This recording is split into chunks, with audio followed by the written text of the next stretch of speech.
Tá não. Gravando. Voltando. Agora deu. Bom, voltamos. Voltamos na última parte que eu falei com vocês dos países europeus que não aceitaram esse domínio, não domínio, né, mas esse princípio espanhol e português nessas novas terras. Até aí ficou alguma dúvida? Não. Beleza. Bom, nesse próximo tópico aqui, ó, vou marcar para vocês poderem ver, conta justamente as ações que a igreja, no caso a Igreja Católica, fez ou teve nessas colonizações. Ou seja, como eu já tinha falado com vocês, a Igreja Católica ela estava perdendo poder na Europa. Ela vinha de um período muito grande, né, de um tempo muito grande durante a idade considerada das trevas, né,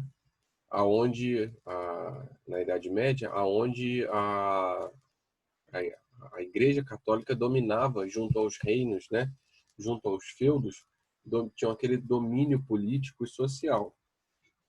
E com o protestantismo em força crescendo na Europa, a Igreja Católica se viu perdendo muitos fiéis e perdendo muita força.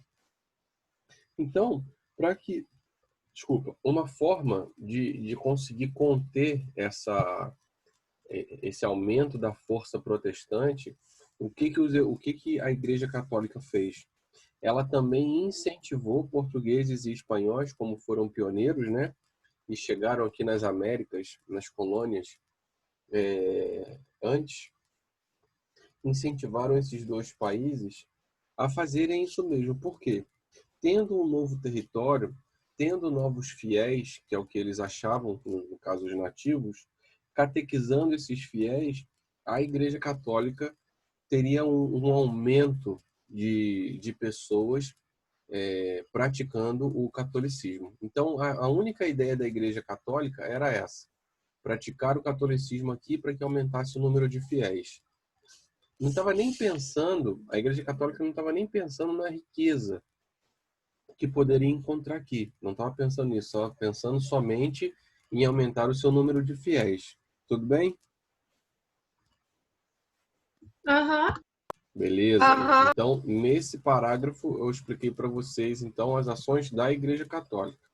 Bom, nesse último aqui, como título, vocês podem colocar a realidade do Tratado de Tordesilhas.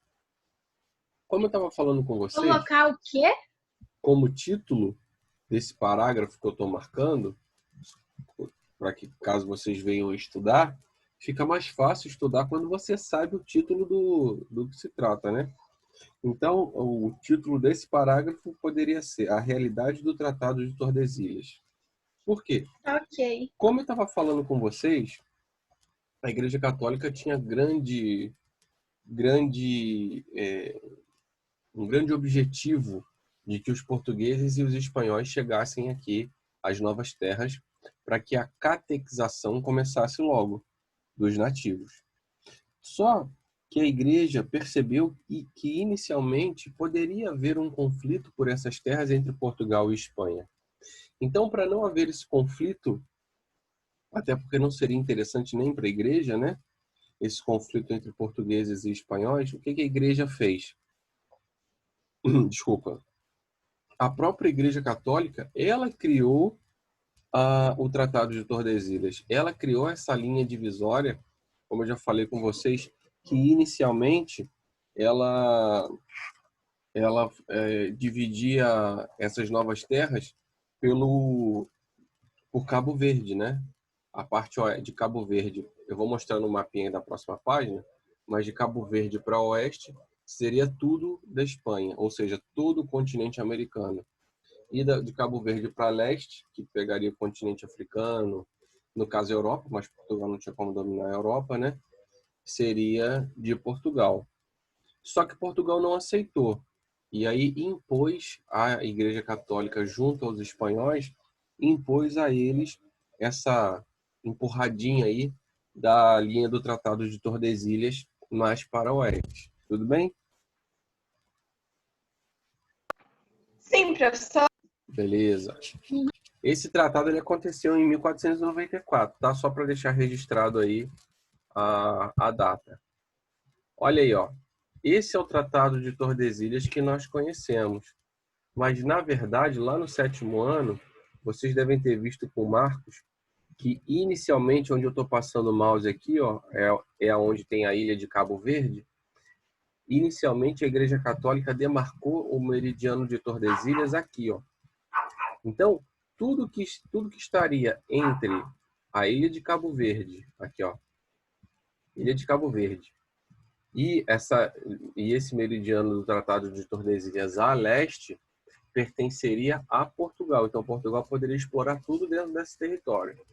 E tudo que tivesse do meridiano para oeste, nesse caso seria da ilha de Cabo Verde para oeste, pertenceria tudo aos espanhóis. Mas eles eram espertinhos, os espanhóis, porque aquele pedaço ali que era para Portugal já tinha muita coisa conhecida. Sim, exatamente. Mas é justamente por isso que Portugal não aceitou. E aí Portugal se colocou, falou que não aceitaria, e aí pediu para empurrar esse território para a linha de Tordesilhas mais para oeste. Todo mundo sabe depois o que aconteceu, né? Portugal chegou, dividiu esse território que pertencia a ele, no caso aqui o Brasil, em capitanias hereditárias. Essas capitanias foram ocupadas por donatários. Esses donatários compravam escravos para poder ocupar a terra e assim sucessivamente, como nós já estudamos. Tudo bem até aí? Sim. Beleza. Então, vamos lá. Nesse parágrafo, vem falando sobre os benefícios que a Igreja Católica queria manter sobre Portugal e Espanha. Mas, tanto é verdade que o Tratado de Tordesilhas é um deles, né? Se vocês pararem para pensar o que a Igreja Católica fez, se todos os outros países, sem ser Portugal e Espanha, aceitassem, nenhum outro país poderia querer ocupar. Já parou para pensar nisso? Já pararam para pensar? Vamos supor que a Inglaterra aceitasse esse Tratado de Tordesilhas. Automaticamente, eles não iriam em busca dessas novas terras lá na América do Norte. Nossa, mas a Inglaterra também se metia em tudo, cruz credo. Mas por quê? Porque os ingleses já tinham se desvinculado da Igreja Católica. Lembra do anglicanismo com Henrique VIII? Então, ou seja, eles não queriam ser dominados mais uma vez pela Igreja Católica. Então, eles não aceitavam nenhum mando da Igreja Católica. Tanto é verdade que os ingleses, os franceses e os holandeses passaram a defender o que eles chamam de mare liberum. O que isso significa? Significa mar aberto. Eu vou até pedir para vocês marcarem aqui, ó, que diz o seguinte, ó. Significa mar aberto. Por quê? Porque eles não aceitavam essa soberania da Espanha e de Portugal. Ok? A soberania da Espanha e de Portugal não podia, né? Mas da Inglaterra podia. Então, exatamente. E outra coisa, vocês já viram isso, mas mais para frente eu vou tocar de novo, que é o seguinte: a Inglaterra ela saqueava esses barcos que vinham das colônias. Eles faziam esses saques, né? E ninguém falava nada. Ok? Vamos lá? Engraçado. Bom, então, explicado para vocês esse primeiro parágrafo. Dando sequência, esse próximo parágrafo que começa aqui, ó, fala sobre os motivos que fizeram Inglaterra e França não se interessarem pelas colônias norte-americanas. Porque o que acontece? A partir do momento que Portugal, deixa eu até marcar aqui para poder deixar vocês por dentro. Porque até então... Oi. Existem 3 coisas que não saem da nossa cabeça no 8º ano. O quê? Que é a Inglaterra, capitalismo e burguês. Tudo tem a ver com eles. Sim. Tudo. E um interliga o outro, né? Um interliga o outro, não tem jeito. Então, olha só. Esse parágrafo vai mostrar para vocês Por que que a Inglaterra e a França não se interessaram pelas colônias que eles descobriram? Descobriram não, né? Chegaram lá na América, na parte mais ao norte. Por quê? A Inglaterra via Portugal e Espanha chegarem das Américas com barcos abarrotados de ouro. Portugal, além do ouro, chegava com o pau-brasil. Quando fazia o plantio da cana-de-açúcar no Nordeste, chegava com bastante também para poder vender na Europa. Ou seja, a Inglaterra, com esses saques que eles faziam em alto mar, com os piratas, né, que eram contratados por eles, eles viam muito ouro chegando. Então eles pensavam o seguinte: poxa, na América tem muito ouro, então nós vamos atrás desse território também. E aí os ingleses, procurando um território que até então ninguém tinha descoberto, né, eles chegaram às Américas, no caso na América do Norte, na América anglo-saxônica. Aí vem o motivo. Então preste atenção no motivo. Os portugueses, os ingleses e os franceses não se interessaram nas colônias que eles, entre aspas, acharam aqui na América, na parte norte. Por quê? Porque assim que eles chegaram, o território que eles encontraram não tinha, presta bem atenção, hein? Não tinha recurso mineral, não tinham riquezas minerais. E isso desanimou muito a coroa inglesa e também a França. Tanto é verdade que a Inglaterra, para poder não ter um custo muito alto para defender essas terras, o que a coroa fez? A coroa inglesa, ela incentivou imigrantes, ou seja, quem quisesse sair da Inglaterra para ir, no caso, para as 13 colônias, ou qualquer imigrante da Europa que quisesse ir sob o comando da Inglaterra para as 13 colônias, poderia ir desde que pagasse um tributo à coroa inglesa. Tá certo? Tudo bem? Uhum. Então tá bom. Deu para entender então, ou seja, foi mais ou menos o que os portugueses fizeram aqui nas capitanias hereditárias. Só que os portugueses fizeram isso por quê? Porque não tinha gente para poder ocupar aqui no Brasil. Já a Inglaterra, nas 13 colônias, fez isso por quê? Fez isso porque ela não se interessou pela terra, porque era uma terra pobre, era ruim até para o plantio, e além de ser ruim para o plantio, também não tinham riquezas minerais. Ok? Ok. Além disso tudo, tinha também o problema dos nativos, né?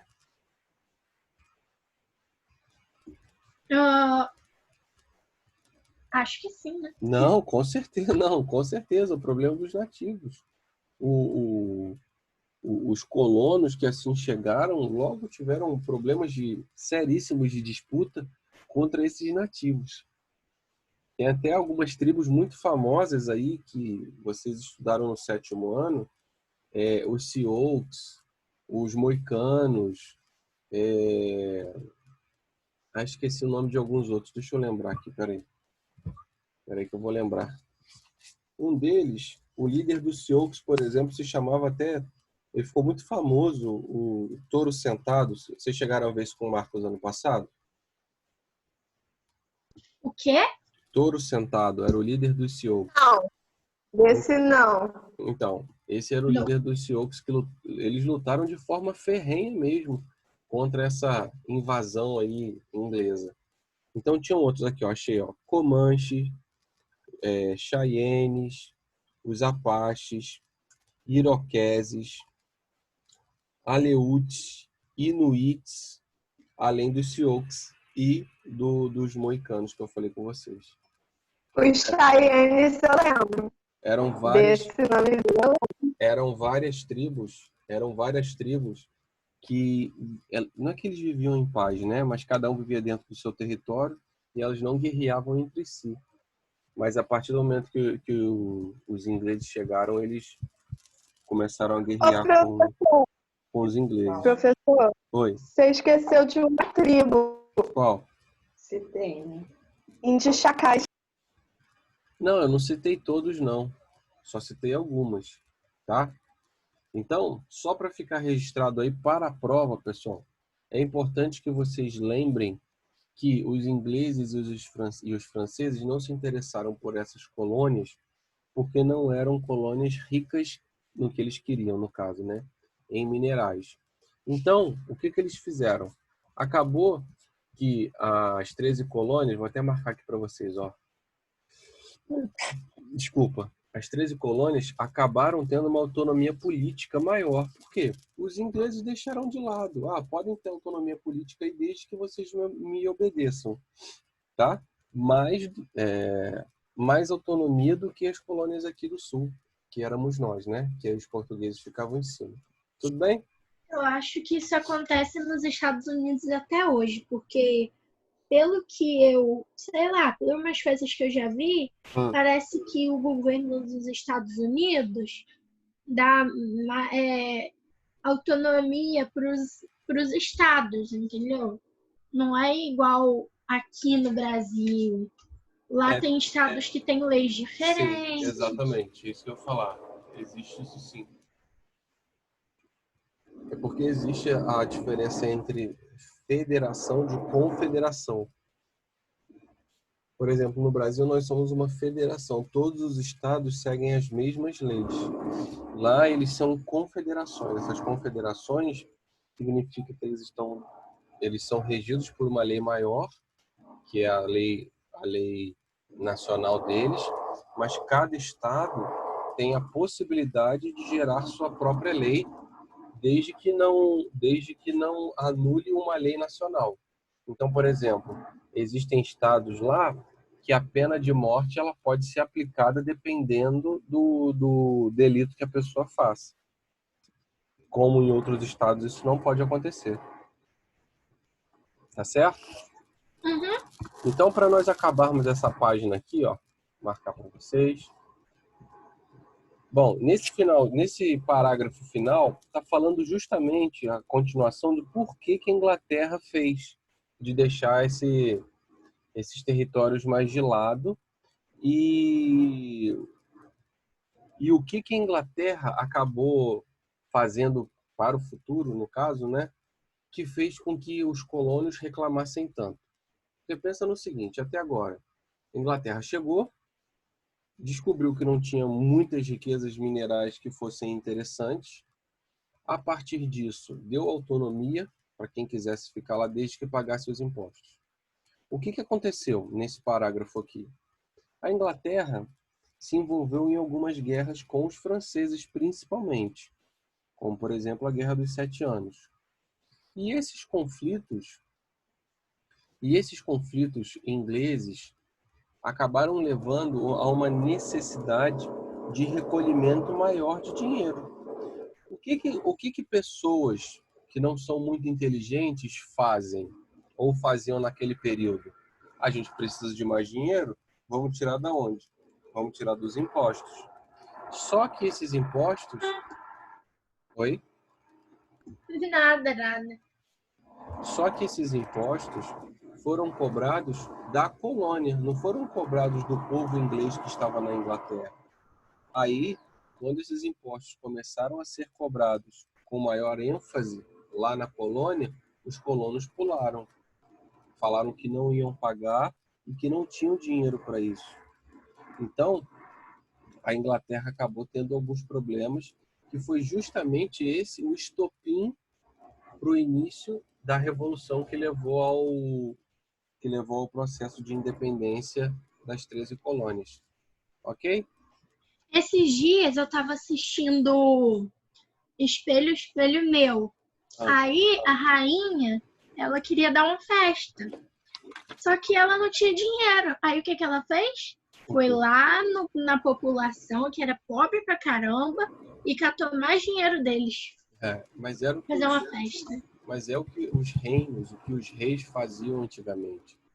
Tanto é verdade que nessa última folha aí, que é a página 36, nós vamos encerrar essa matéria, mostra justamente essa luta, essa batalha entre os ingleses querendo os impostos e os estadunidenses, no caso não eram estadunidenses ainda, né? E sim os colonos que não aceitavam. Tanto é verdade... Tá, pode falar. Tanto é verdade que nesse primeiro parágrafo aí da página 36, fala o seguinte, que essas cobranças de impostos muito altas, como a dos colonos, porque o que aconteceu? Os ingleses viam que a Espanha e Portugal cobravam impostos altíssimos das colônias aqui. Mas quem vivia aqui conseguia pagar por quê? Porque tirava da terra esse sustento. Tirava o ouro, tirava a prata. Então conseguia pagar. Agora imagina os colonos lá das 13 colônias estadunidenses que não tinham essa riqueza. Eles precisavam trabalhar na agricultura, precisavam trabalhar lá de forma ferrenha para poder pagar. Então isso não deu certo. Tá certo? Uhum. Beleza. Aham. O que você ia falar, Ilana? Eu ia falar que ano passado o Marcos passou um vídeo pra gente mostrando o Palácio de Versalhes. Aí eu olhei, eu tava percebendo que lá era muito luxuoso. Né? Uhum. Tipo, era tudo cheio de ouro e tal. Mas a gente percebe que é muito errado, que enquanto eles davam festas e compravam coisas super caras pra lá, a população francesa estava passando fome. Exatamente. Mas foi o que... Não era só os palácios e casas grandes, como as igrejas, porque o Marcos também passou um vídeo cujo tinha igreja que tinha até estátuas de ouro. Sim. Então, quer dizer, o clero e o pessoal lá ficava no chão e o outro pessoal morrendo de Tava no fome. bem bom e o povo passando fome na miséria. Sim. Eu ia fazer esse comentário com você. Porque isso acontecia porque era uma junção dos poderes, tanto do poder político quanto do poder religioso. Então, os reis, junto da igreja, eles viviam no bem bom, e em contraposição, a população vivia num tipo de vida muito difícil. Então, vamos lá para a gente poder encerrar. Então, o que a Inglaterra fez para tentar melhorar essa arrecadação? Olha só. Essa parte eu vou ter que ler para vocês, que tem algumas datas que eu acho importantes. Então, até aqui, ó. Então, olha só. Em 1764, foi implantada a Lei do Açúcar, que proibia os colonos de comprar açúcar ou melaço das colônias francesas e holandesas. Isso imposto pela Inglaterra, tá, gente? Em 1765, a Lei do Selo foi estipulada e todos os documentos da colônia passaram a ser selados com selos vendidos pela Inglaterra. Ou seja, tudo que ia ser comercializado na colônia inglesa teria que ter esse selo, senão seria considerado um produto ilegal, pirateado. É para marcar isso aí? Aham, é para marcar. Em 1773, foi estabelecido... Oi? Eu fiz uma... Ah, não tem problema não. Em 1773, foi estabelecida a Lei do Chá. Olha só, hein? Que obrigava os colonos a comprarem o chá da Companhia das Índias Orientais, que era uma empresa inglesa que comprava chá no Oriente e vendia sozinha para os colonos das 13 colônias, ou seja, uma empresa inglesa que pagava tributos à coroa, a coroa inglesa, para que ela pudesse vender só ela os chás lá nas 13 colônias. Assim, aumentando o lucro dela, porque a obrigação agora era que todos os colonos comprassem só dessa empresa e essa empresa repassava parte do lucro para a Inglaterra. Tudo bem? Deu para entender? Bom, é óbvio Sim, é óbvio que isso gerou uma insatisfação muito grande nos colonos. Tanto é verdade que essa última parte agora, aqui, ó, fala justamente sobre as ações que os norte-americanos tiveram que acabaram dando início ao processo de emancipação. Então, tudo isso tudo isso que a Inglaterra fez, acabou levando a essas ações. Por exemplo, olha só, em protesto, no caso, os estadunidenses, né, em 1770, na cidade de Boston, a Guarda Metropolitana da Inglaterra reprimiu violentamente uma agitação popular. Matou 5 norte-americanos e feriu outros 6. Ou seja, inicialmente, os norte-americanos, os colonos, eles tentaram de forma, sem pegarem armas, né, mas fazendo uma agitação para poder, esqueci a palavra, protestar contra essas ações da Inglaterra. Mas olha o que aconteceu. Esse acontecimento, juntamente a outro protesto em 1773, que ficou conhecido como a Festa do Chá de Boston,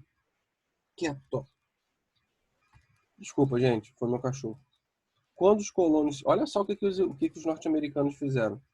Quando os colonos se disfarçaram de indígenas e jogaram ao mar o carregamento de chá de 3 navios ingleses. Lembra que eu falei com vocês daquela empresa? Só um minuto, peraí. Quieto.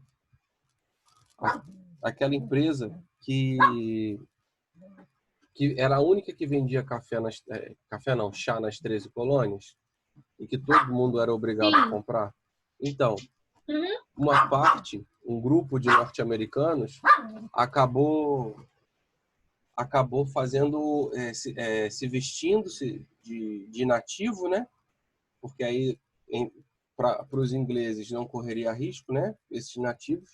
E aí eles chegaram até esses barcos ingleses, da Companhia das Índias, que vendia esse chá, as companhias orientais, e eles viraram esses barcos. Ou seja, a grande arrecadação que os ingleses teriam vendendo esses chás acabou sendo jogada ao mar. O chá, quando ele se encontra na água, ele dilui logo, né? E aí a Inglaterra teve um desperdício muito grande. Esse daí, na verdade, foi considerado o estopim, o ponto inicial da revolução dos colonos norte-americanos contra os ingleses. Tudo bem? Sim. Alguém quer fazer... Interessante que ainda puxou o nome dos indígenas, né? Ser indígena para agachar. Verdade. Tadinho. Alguém quer fazer alguma pergunta?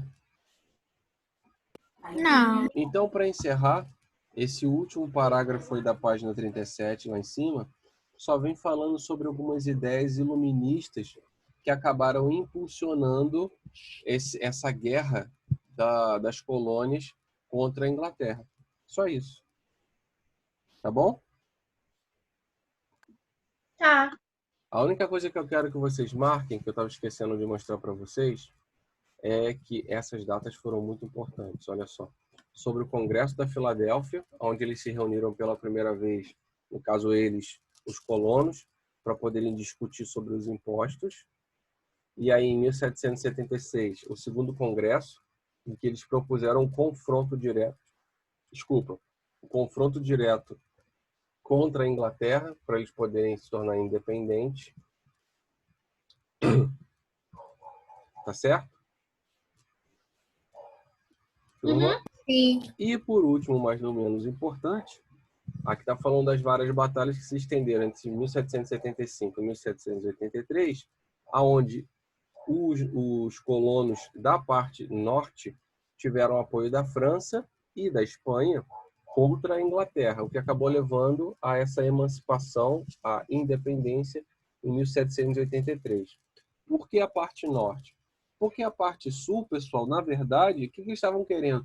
Eles queriam que a Inglaterra continuasse no poder, porque para eles que eram fazendeiros ricos, estava tudo ótimo. Então, os fazendeiros ricos do sul continuariam explorando a mão de obra escrava e continuariam dando à coroa inglesa os seus impostos. Já a parte norte, que era a parte pobre, que era a parte que estava iniciando o processo de industrialização, eles lutavam tanto contra o sul quanto contra a Inglaterra. E aí receberam apoio tanto dos franceses quanto dos espanhóis. Tudo bem? Bom, tem um exercíciozinho para vocês fazerem, número 25 e 26, e aí na quarta-feira nós nos vemos novamente, ok? Um abraço a todos e bom exercício. Até, gente. Tchau.